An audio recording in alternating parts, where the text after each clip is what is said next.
Tavaliselt varakevaded on ikkagi suhteliselt jahe, ööd on hästi jahedad. Ja päeval hakkab kiiresti soojenema, eks ole, nii kui päike välja tuleb, hakkab kiiresti õhk soojenema. Ja nüüd oleneb ka sellest, kui suur on tuul. Sellepärast, et mis päiksega toimub, päike soojendab ära vee pinnakihi. Ja kuhu poole puhub sooja vesi.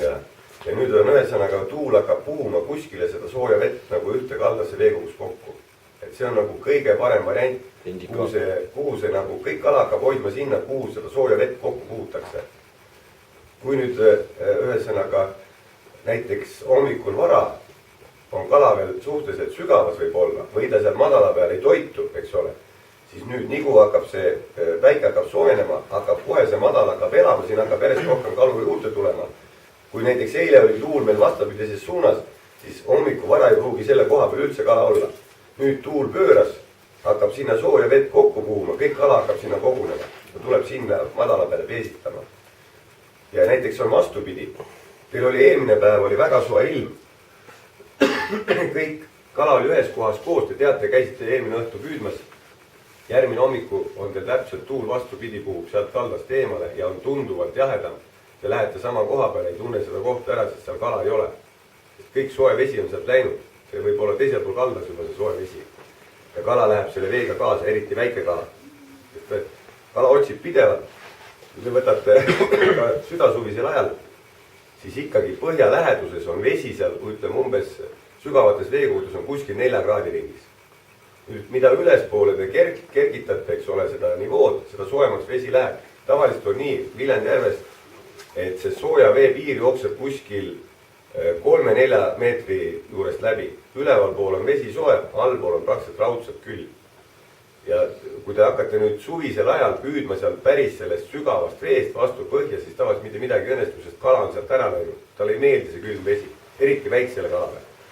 Aga kus on väike kala, sinna läheb ka röövkala järgi. Ja sellepärast suvisel ajal toimub püük ikkagi kuni 3 meetri pealt ülevalt poolt. Põhjaasjad ei toimi, või kui toimivad, siis väga suurte kalade puhul. Väga suured augid jäävad sinna külma vette. Väiksem kala läheb sealt kõik minema. Ja see veekihistus on väga tähtis, kõik olenevalt tuultest. Mul on väga palju selliseid asju olnud, et ma järgi vedamise aeg saan mingisuguse ilmaga, saan kogu aeg ühest kaldast kala, teine kalas on tühi, mitte midagi ei toimu.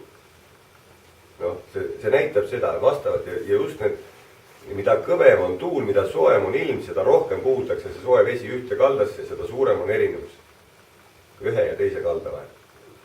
Ja täpselt sama, kui te lähete suhteliselt sellise jaheda ilmaga lähete nüüd Võrtsu randa ja kui teil on maatuul, mitte järve poolt tuul, vaid maatuul, siis madala peal tavaliselt kala ei ole, sest sealt puhutakse see soe vesi kõik minema ja alt tuleb asemele külm. Et see on nagu üks põhilisi reegleid, mida kalapüügi juures tuleb just seisvates veekogudes jälgida. Püüda on hea maatuul, et sul ei ole äänetust. Aga samas, kui ta sealt, ütleme, hoiu on lüüad, aga tuul on sealt Pikassillast üle järve, siis meil on see hea ju. Siia puhub sooja vee kokku, aga see on sooja veega. Vastupidi on külma ilmaga. Kui vesi on tunduvalt soojem kui õhk, siis peamine kiht hakkab jahtuma ja kõik on täpselt vastupidi, sellepärast sinna puhutakse nüüd kokku külm pinnavesi. Et see on nagu kõik on oluline kalapüügi juures.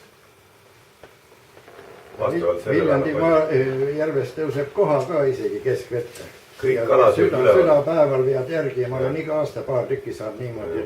Üks lant on 3-4 peal vaabler ja teine on 5-6 peal ja ülevalt tuleb koha pila. Mere peal käe. Kusjuures mitte koha. Viidika parve alla läheb ja tõuseb üles. Kõik ahven, auk, kõik on seal ülemises kihis. Ja see ongi hästi oluline. Ütleme, aastate kogemus näitab seda, et ikkagi kuni 3 meetri pealt ülevalt käib see põhiline püük. Arvem saab 5 meetri. No mida me püüame? Me püüame sööjat kala. Sööja kala ei ole ju vastu põhja. Ta ju ajab sööta taga. Kus kohal saab just sügavamalt, saab just seal, kuhu puhutakse soe vesi kokku. See soe vesi ei mahu enam ära, ta hakkab alla murduma. Ja vaata, seal on sügavamal ka kala. Aga kui te lähete teisel poole serva, siis te sealt sügavalt mitte midagi ei saa. Seal on kõik külm vesi. Kala läheb minema sealt. Või ta vähemalt. Kohe välja võtad merest. Tunned kohe, kui soe ta ei on. Soed veest kodus. Ei ole põhja. Kala nii soe, et kohe. No ütleme nii, et mida soem on see pinnakiht, väike kala tahab kindlasti olla seal päris pinnaveeses, eks ole. Sellepärast tal on hästi oluline, et ta oleks soojas, sest mis toimub soojast? kõik protsessid organismis toimuvad kiiremini, ta kasvab kiiremini. Paljude karplaste puhul on näiteks see, et nad alguses kasvavad hästi palju kuni sinnamaani, kuni röövkalad enam ei tunne tema vastu huvi. Väga palju. Karpkala on üks põhiline selline näitaja, kus on hästi kiire kasv alguses, pärast jääb see kasv toppama. Üle 10-kilosel kalal ei ole enam vaja röövleid karta meie vetes. Väiksemad kalad tahavad hästi kiiresti kasvada, ja see on kindlaks tehtud, et põhjus on just selles, et röövkala enam ei tahaks teda. Ja sellepärast hoiab see väike kala soojemasse vette, ta sööb siis rohkem ja kasvab kiiremini.